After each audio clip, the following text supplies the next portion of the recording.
just want to know which tribe is he from? Which tribe does he represent? Is he Cherokee, Choctaw,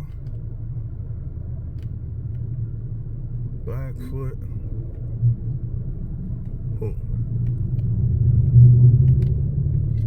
When son was told, oh, I got Indian in my family, how did you describe it?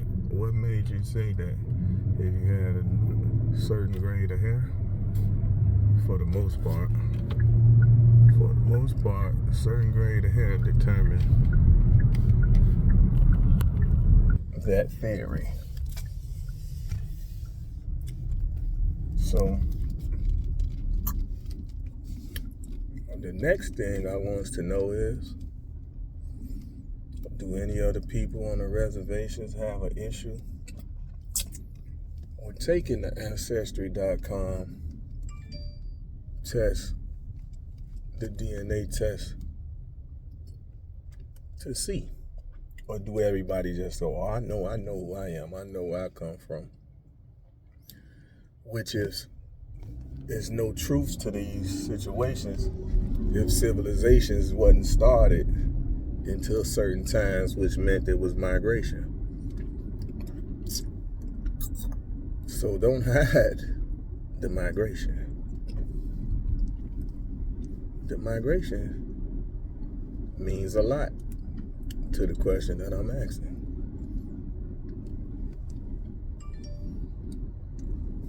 Because of course I was told by my grandmama. Then it's changed so many different names, as we done seen: natives, Indians, indigenous, to whereas today you'll see people in Indonesia and you'll call them Indians and they're Asians. India is on the continent of Asia. Therefore, they're Asians. But within different cultures, you don't hear nobody calling them that. You don't hear, I can't go in the hood right now and say, who was the Indians? Some gonna say, oh, those that's on the reservations, that's, on the side of the expressways, or because nobody really see or know where reservations are, unless you like in Arizona, Vegas for the most part. We hear of those in Minnesota, but I ain't seen no reservations, and it's just a certain group of people with a distinctive look, And then I've also seen a graph, a map, a picture of, I might have the screenshot, but it was actually titled like that, saying, I got chinky eyes. And when they say I got chinky eyes, they describe that of a Chinese person. But on the side of it, it said, when you got chinky eyes, and then it had a picture of a Khoisan South African. So, as they say, you learn something new every day. And that's the truth. And when you had that Asian from China side by side with that African from the Khoisan tribe from South Africa, they looked just as like. One was lighter and one was shades darker. But the whole facial features was the same, eyes and everything, to a T. But then it's for us to know that Africa and Asia is almost kissing each other in length.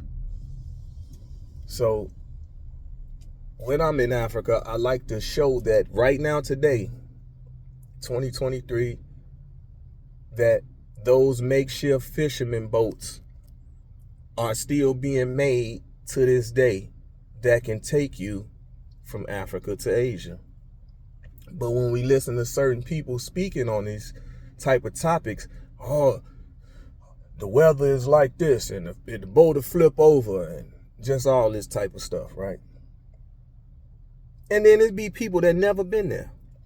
You know what I'm saying? Never been on either continent. So where's they getting this information from? Because they not getting it from the natives of those lands or those continents. When you go over there, you will see how they are living. You will see thousands of boats in the waters further out, and they being used for transportation. That's the same way with a ferry. So when they speak of these things, they quick to say like it's impossible for migration. So those that want to say, hell, they want to say everybody from Africa, that's not true, and this and that, and we was already here in America. But then, once again, when you look at these maps, and you see the connection of the Red Sea, where you can come from Egypt and Morocco and come all the way around, and you end up in Memphis, Tennessee, still connected by water, rivers, oceans. You know what I'm saying? Y'all still want us to not believe that the birthplace of civilization and of humans are not from the motherland? That's insane. And of course we're going to challenge everything.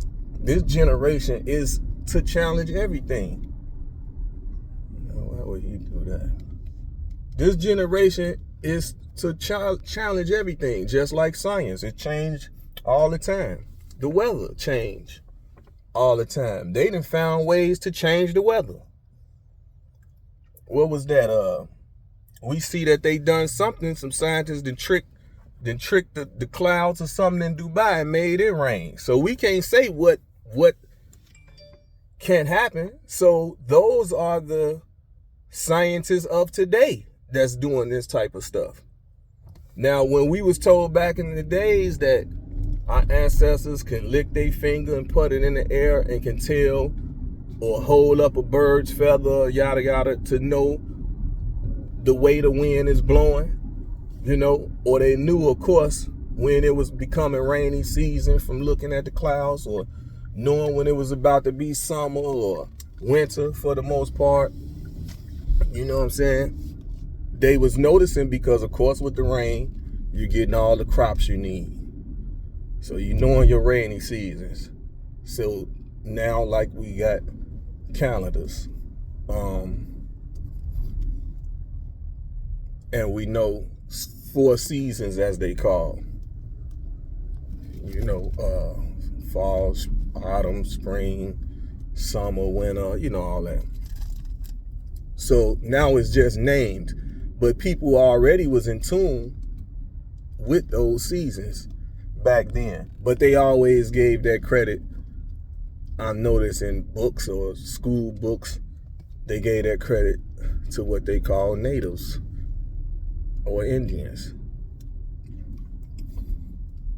And we do know that with a colonizer, once they tried to come and conquer everywhere, their first thing was to get rid of the history of where they was trying to conquer. We know this stuff. These things that we know.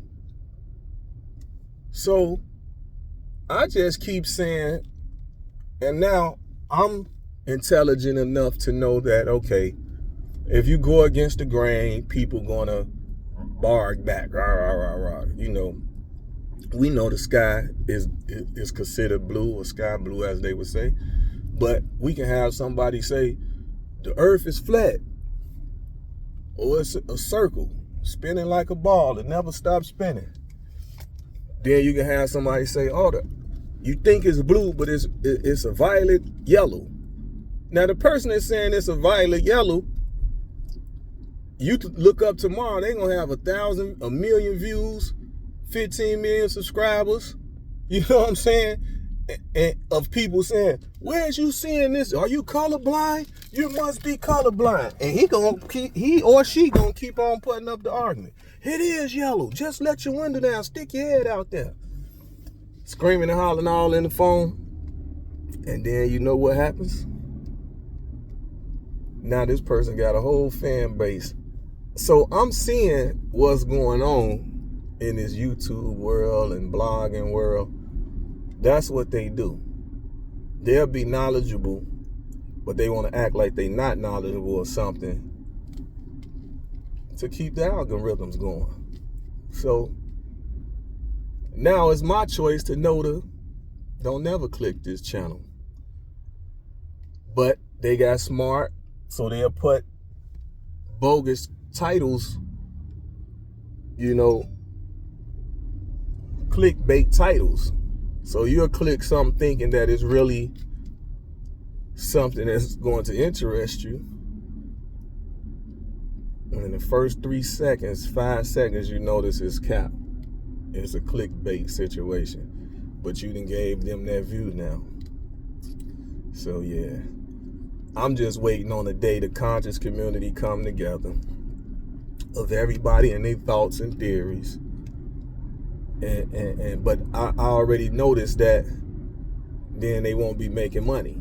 You know what I'm saying? Because if you give us all the truth in a year and put us on track within a year, everybody on track. So you don't need to follow or subscribe to these channels and all that no more. So now it's just all a money grab. It's all a money grab. So I'll continue doing it the way that I do it. The places these people speak of and read of that they never put foot on the soil, I'll just keep enjoying going to them places and putting my feet on the soil and meeting with the generation of today of the locals from those places. That's all you really can do. Because everybody scholars, everybody professors, and everybody saying this and that. And it all comes down to egos with men and women. They want you to believe what they want you to believe, and that's it, that's that. When I see the arguments of, oh man, this source and that source, and I pulled it up from this source and that source, I'm not seeing nobody saying they pulling up the sources from the locals of these places. It keeps on being the sources from the colonizers. And I understand why that's being done. It's being done because they knew that these people, these colonizers, went to these lands and was destroying and taking their history. So, but once again, that generation of people of the history that they kept or was left back, your story starts there. What about prior to the story of that book or some findings that you found or that the colonizers found at that time? So we still kind of lost. You know what I'm saying? We still lost for real. So I don't let it stress me out no more. I try to watch debates of certain people, different people, and everybody. You have majority willing to learn and wanting to learn, but the so-called debaters and scholars is arguing and ignorant, you know what I'm saying, screaming and hollering, demeaning the person that they speaking to. It's sad, man. It's sad to say the least. But then I feel like if I don't interject or intertwine or try to, have good conversation with these people, that I'm doing a disservice to them because of me being at these places, or going to these places. And I remember,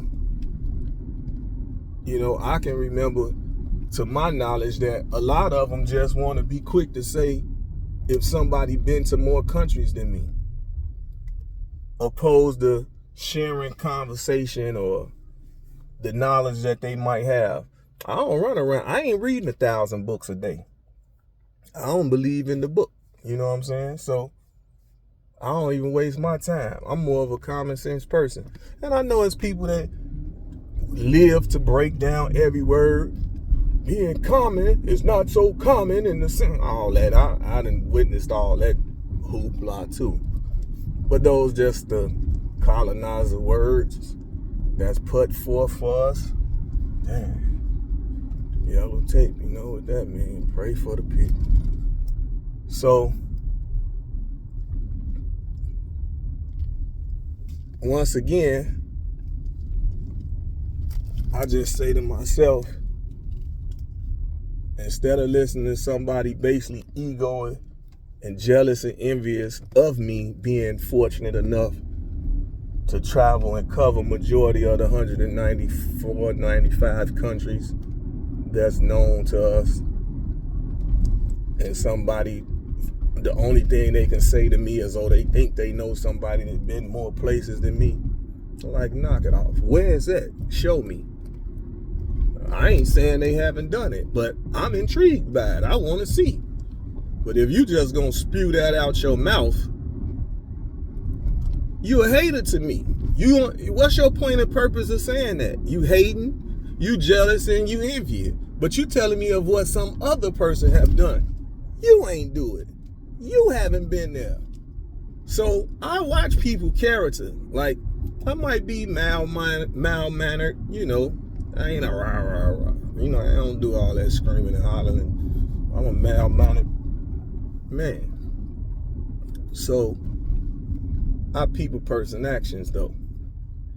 And I know a person's character after they thought they said something to demean me, to run me away, and I let it blow over my shoulder and still try to interact with them, but instead they don't interact back. So I already know what type of person I'm dealing with. And then these would be people that you've taken up for before. You done tried to speak good in their behalf and, you know, root for them and all that. But don't think I ain't noticed.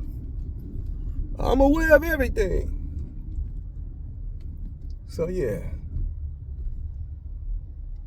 I just, you know, we aware, man. To be aware is to be alive. And a mind is a terrible thing to waste. And on that note, I'm going on, John. Capone.